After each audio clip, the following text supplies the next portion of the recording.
A lot of things in our world today have bad reputations, and tanning is one of the most popular. Working at a tanning salon, I have had the opportunity to learn a lot of interesting and positive side effects about tanning.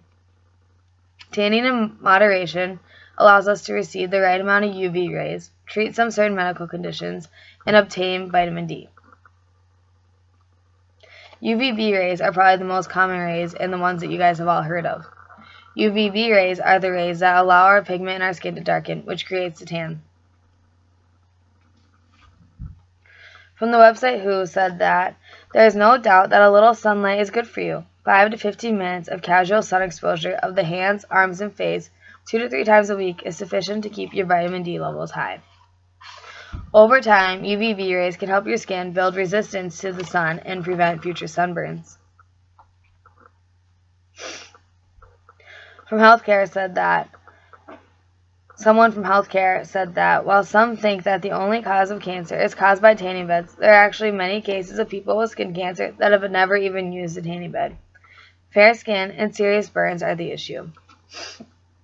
What most people also do not know is that there are many different types of beds. Not all are used for tanning.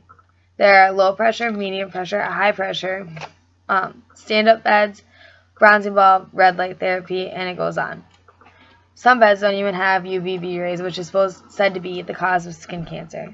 Many beds are used strictly to treat acne and redness of the face, and some beds only have bronzing bulbs, which will just bronze your skin, and do not have the UVB rays, which will protect it from sunburns. It just gives you the bronze look.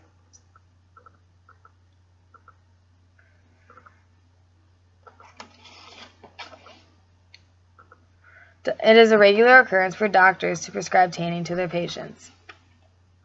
Dermatologists will prescribe to their patients with very serious acne conditions to use a tanning bed a couple times a week. Using a tanning bed a few times a week will dry the patient's pores out and prevent future zits and let the current zits dry out. Psychologists will also send some of their patients to go tanning because vitamin D is said to help fight depression. There's a saying that when it's cloudy and rainy, a lot of people are in bad moods because they're not happy because they're not getting vitamin D from the sun. Tanning also is said to relax your tense muscles. While I'm working, I have also seen people come and they give me a doctor's note, and the doctor tells us what kind of pressure to put them in and how long and how many times a week they should continue to tan. My boss, Val Jones, an owner of Body by Design, is a certified nurse practitioner. She told me that vitamin D is the most important vitamin to the human body.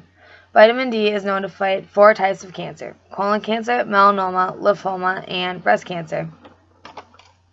Saying that, the good side of the tanning beds has a spiel about vitamin D and everything it does for you. I chose this one because I do not drink milk, I do not like milk, and I need calcium in my body. And vitamin D that also comes from milk. They said that the positive effects of tanning beds are especially prevalent if you don't like drinking milk. The UV rays that are emitted in tanning beds are a good source of the vitamin that comes mostly from the milk consumption.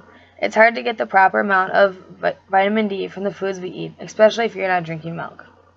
It's not a substitute for milk, but there are things that you get from tanning that you would get from milk, but if you don't drink milk, you can also get them from a tanning bed.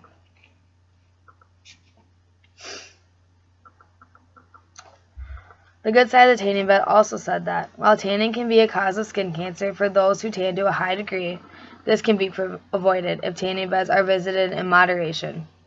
Tanning beds emit UV rays that can have a positive effect on the skin and mental health of the user. Tanning in moderation allows us to receive the right amount of UV rays, treat certain medical conditions, and obtain the healthy amount of vitamin D. And here is my speaker card.